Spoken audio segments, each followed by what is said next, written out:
8.3, we're testing a proportion. So when we test a proportion, you're not testing the mean, so there's no more mu. So you're going to have P for your alternate and your null hypothesis, not the mu anymore. But we're doing the same stuff. We're going to type it into our calculator. We will not need to find anything by hand. Everything will be on the calculator. So you don't have to worry about finding your z by hand or anything else by hand. The calculator will do it for you. So here's the exact steps you're going to follow when you go through it. We're going to hit the stat test just like we've been doing. So stat test. Now you want one proportion z-test. So you want to go down to number 5 for me, one prop z-test.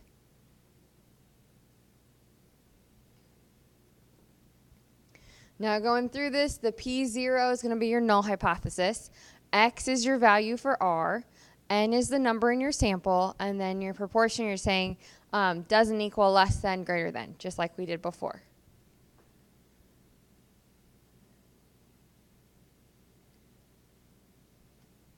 So for example 5, a team of eye surgeons has developed a new technique for a risky eye operation to restore the sight of people blinded from a certain disease.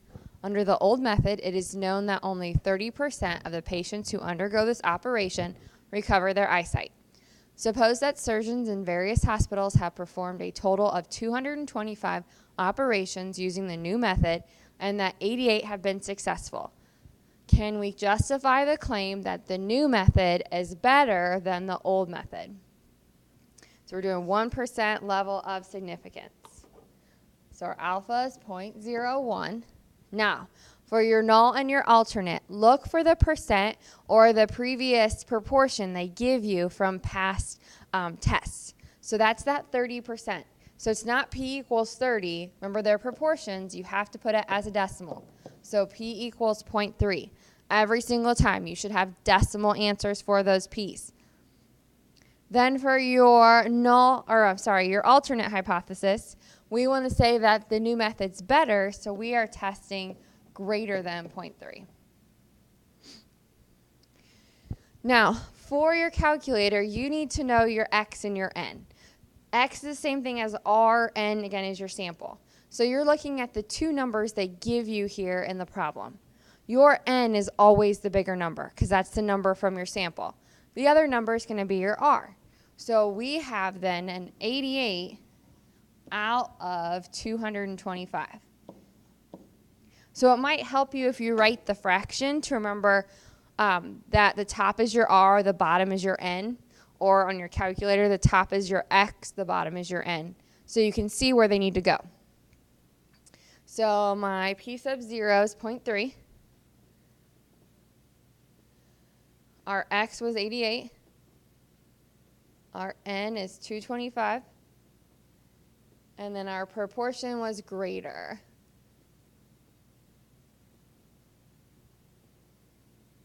We're going to calculate. So here's all our numbers. We have a Z again for these because, again, the proportions use the Z chart, which is why we have a Z number. Then we've got our probability.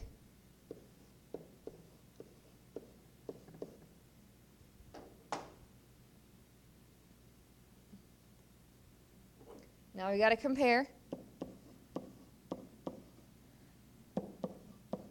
So we have that is less than 0.01. Remember, if it's less than, then we're going to reject the null.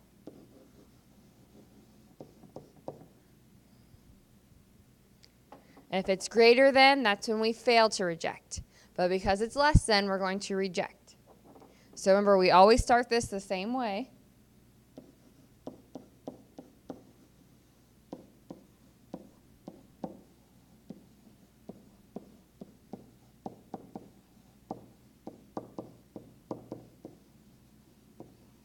So at the 1% level of significance, there is enough evidence to conclude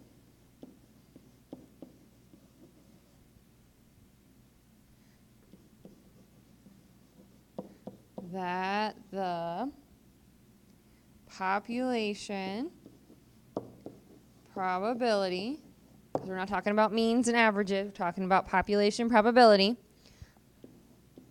of success for the new surgery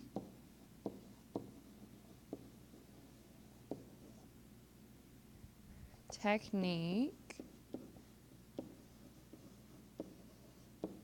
is higher than the old technique.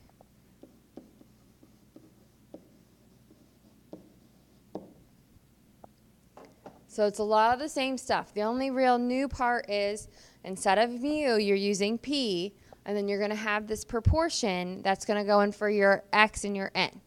So we don't have our standard deviations and our x bars this time. So I want you to try this one, doing the same thing we just did. So pause the video, come back to me, and we can go through this together after you have your answer. Okay, so we should have some numbers down. A botanist has produced a new variety of hybrid wheat that is better able to withstand drought than other varieties.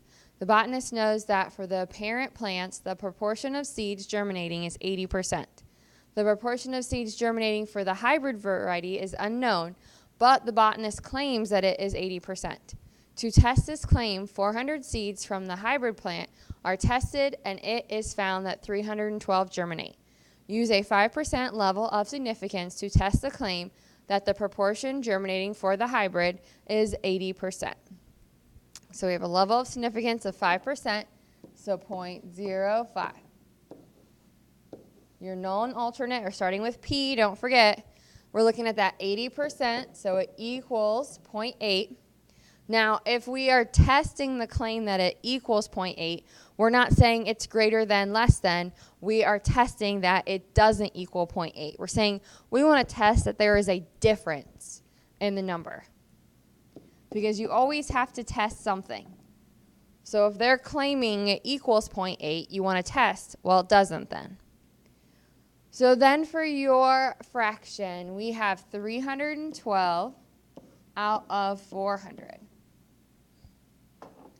So remember, we're going to go stat over to test, and we want the one proportion z-test. So we're going to put our p down. Our x is 312. Our n is 400. And then our proportion was doesn't equal.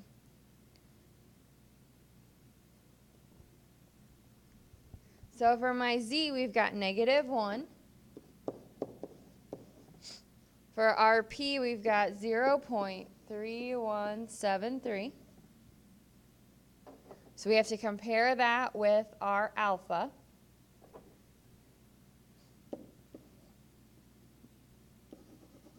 Sorry, 0.3173, 0.05.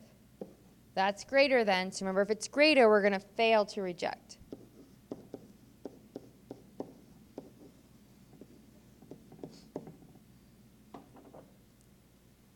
So now when we write our sentence, we're going to say there's not enough information.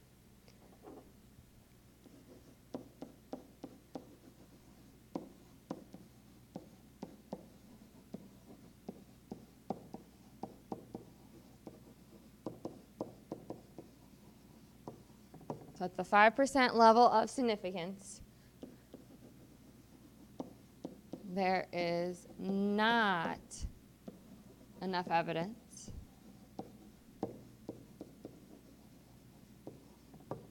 to conclude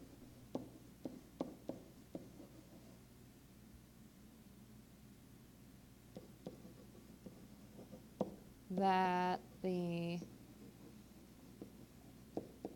germination rate is not 80%. So we can't show that the alternate hypothesis is what we would expect, because again, we don't have enough to reject the null. We have that p-value that is greater than our alpha. So now we're saying there's not enough evidence to conclude that the germination rate is not 80%.